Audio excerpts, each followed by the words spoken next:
Intellectual curiosity meets our personal boundaries. Hi, friends, it's Diane here, and today we are going to talk about personal boundaries and intellectual curiosity. Now, those two things have great intersections, but I have just a few points that I want to remind us of or maybe expose you to for the first time. Because I think gifted and talented people, or people who are smart and geeky and don't use the word gifted, can get into those deep rabbit holes and hyper focus on things and go after certain ideas and concepts that they really, really love. And sometimes their boundaries suffer as a result of that. So today we're going to talk about some of those scenarios. And we're also going to talk about what to do. I am a big person on action. Action is my favorite word. As I always say, trying is a noisy way of doing nothing. So I like to have solutions for us and things we can do in order to allow our intellectual curiosity to be fulfilled and have us feel great about ourselves at the same time honoring our boundaries. So let's describe what both of these things are. Let's define them, right? So intellectual curiosity are those parts of us that have to know the answers to why, or we ask one question and then pretty soon we're down this deep dive rabbit hole of research or reading or understanding any topic. And oftentimes, the topic doesn't always make sense. The other day, I was reading something and there was a word I'd never heard before. And then pretty soon I wanted to learn where the word came from. And then I wanted to learn all about the history of that time period that it was really a big deal. So you never really quite know, right? I also read an article about why people love old books because the smell of the old books lights our olfactory systems up and our brains up in a really amazing, actually healing way. And so I'm like, aha, that's why I love old books. And so I had to do more and more research on the neurochemistry and more about what that really means. So there's no restriction on the topic. If you're smart, talented, gifted, and curious, then you have an intellectual curiosity. That's it. It's very simple. And then boundaries, personal boundaries, for me, take on lots of different levels. So there's boundaries like physical boundaries, how close you let someone to you physically and how close you allow yourself to get to others. There's intellectual boundaries about ideas and concepts. There's emotional boundaries of how we feel, right? There's spiritual boundaries. There's all these different kinds of boundaries. But I also think that there's a way of looking at boundaries that's not common. And that is people are always looking at the boundaries outside of ourselves. And those are important. But for gifted people and talented people, and those people who get lost in those deep dive curious things, we have to pay attention to our inner boundaries. Our inner boundary is that part of us within us that decides how much of us is going to be invested in a certain thing. How much of me is going to show up in a certain environment. Like more of me shows up when I'm working with my clients and I'm engaged in a really great conversation and working in a mentoring level where I'm really dialed in to that person's needs. That's a different level of me. More of my inner boundaries are open than when I'm at the grocery store paying a cashier. I don't need all of me to be fully present and alive and gifted and nuanced in my conversation when I'm in a grocery store necessarily, right? So we have an inner boundary, I think, that's kind of fluid and it moves based on what we're doing and who we are and how we're feeling and the situation. So our boundaries are fluid and our level of curiosity is also fluid. We might be inherently curious, and then there's times where we're not as curious as others, or it doesn't all come to the surface, right? So I like to look at this intersection, like where they meet, because I think that it's important. So the first thing I want to talk about, the first point here, I guess, is balancing intellectual pursuits impacts our personal well-being. So I love to learn. I love to study things formally and informally. And many of the people in my world do. And when we get really involved in our personal intellectual pursuits, we can neglect our own well being. I know some people, they get so involved in what they're doing, they don't eat. They forget that they should even be drinking water, even if it's on the desk right with them. They're just so dialed in. I know other people who all they do is eat junk food. I remember one time, I think I was in college, I was like 16 or something, and just now remembered this story. And it was finals week. It was my very first finals week at the University of Florida. And I was like studying and studying and studying and studying and I was involved. I really wanted to do well. And I remember thinking I was hungry, but I wanted something to munch on. I didn't want to have to like make a meal and that was too much. So I loved at the time peanut M&Ms. And so I started munching a little bit on peanut M&Ms. When I was done studying several hours later, that bag was empty. I was like, "Oh my God, I don't remember eating them." That is where an intellectual pursuit gets in the way of your personal well being. Because had I been paying attention, I would never have done that. It happens a lot. Or people don't eat at all, or they don't drink any water, or maybe they're so involved in something they don't sleep. I have a client of mine right now who does not sleep. If this person gets involved in some really amazing deep dive rabbit hole of a content thing or something they're learning about, they may not sleep. I have to remind them to go to sleep. The information, the content, the thing you're seeking is also seeking you, and you can go to sleep. It'll still be there when you wake up in the morning. It's okay. We have to remind ourselves that when we neglect our personal needs, knowingly or unknowingly, because we're pursuing something intellectual, but that can have a negative consequence. We might learn these great things and we end up in trouble because maybe we're not taking care of ourselves in the way that we would want to. And so we don't want to sacrifice our self care. I have another client I worked with years and years ago who really had a trouble reminding himself to like not only go to bed, but like take a shower and change clothes because he was so into things. Now, he wasn't smelly and he wasn't not taking care of himself, but he didn't take the best care of himself because he was not paying attention to the boundary of self-care, the wanting to do the right thing for himself. Then there are the people who in their intellectual pursuits give way too much and are way open, which is great with boundaries, right? Because we want to take care of ourselves. And so when you give too much too quickly or too much over a period of time, then you can end up with compassion fatigue or feeling burned out.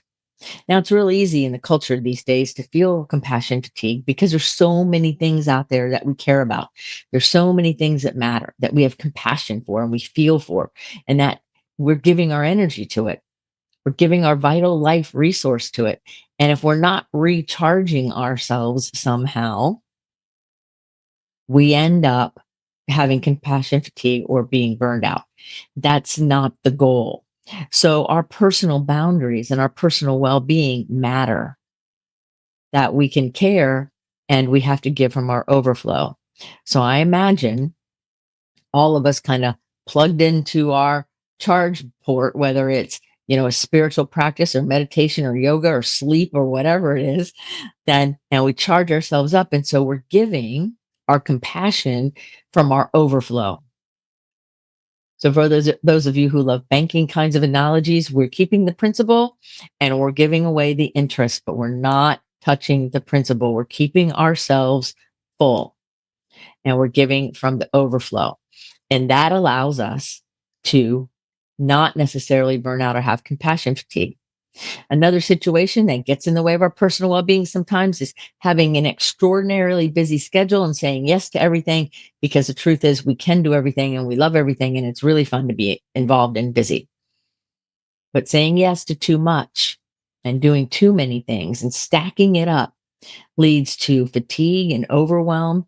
It leads to what I term empath distress disorder, where us sensitive people just end up in all kinds of distress because we're giving, giving, giving, and we're not slowing down and taking care of ourselves.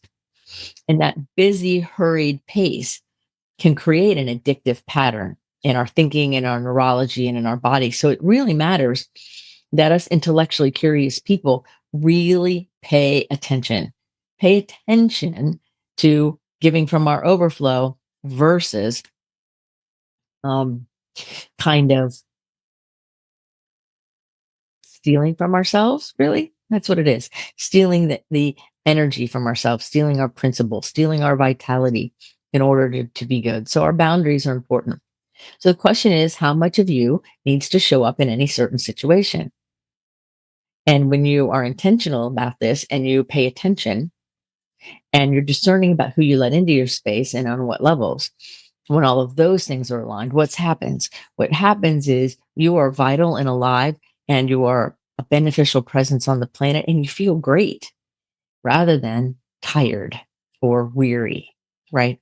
So it matters that you pay attention to your own well-being. Just like the old airplane oxygen mask story, put it on yourself first. Take care of you first. If you have a busy schedule like I do, then self care goes higher on the list and more of it, not less of it. It's easy for us to say, well, I'll get to that tomorrow or I'll do it later. No, we do it first. We take care of ourselves first.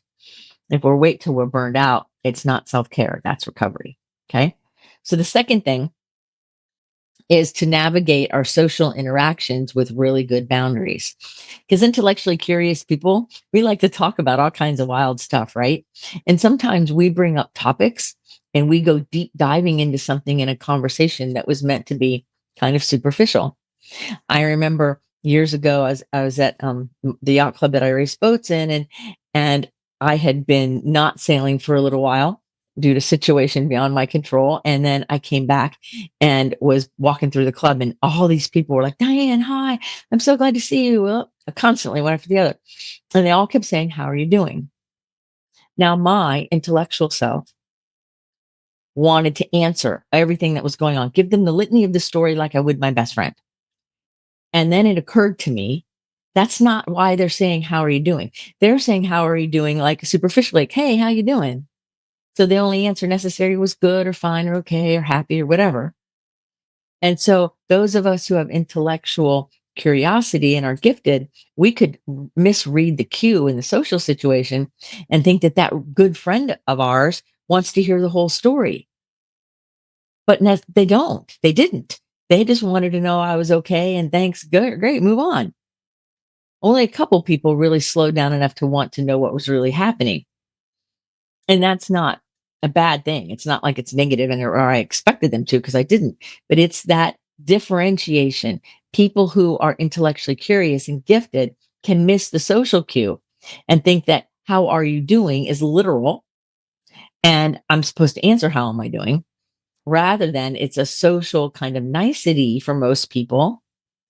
And we're answering in that context. Neither are wrong. It's just, can we match it to the context? And so our social interactions and our boundaries are really important. So we want to maintain them. You know, one personal boundary I have in my social world is my yes means yes, my no means no. Yes means yes, no means no. Period. And so that's really amazing. Um, and I think that it's very vital for all of us to realize and to remember that gifted people who are highly sensitive can sometimes have blurry boundaries or squishy boundaries where we kind of want to be flexible. We want to give people the benefit of the doubt, or we're unsure about ourselves. And so, therefore, what are we doing? We're questioning and we're running it in our mind. And so, therefore, we're not very clear. So, we want to establish clarity. And it doesn't have to be like rude or like a wall, it's just clear. What is the criteria that you use to allow people into your world? Physically, mentally, emotionally, spiritually, aesthetically? What's the criteria? What's your evidence? And then what's your criteria for how you know how much of you to bring to the table at any certain table? Like, are you being discerning? Are you paying attention to that part of you? Because it's so important. It's so, so important. I really want to encourage you to pay attention to your social interactions, pay attention to the cues, right? But pay attention to your own boundaries in them.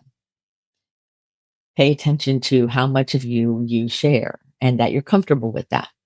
If you get those little like angsty warning signs like, oh, don't say that or pay attention here, listen to that part of you. That part of you is wise. It knows.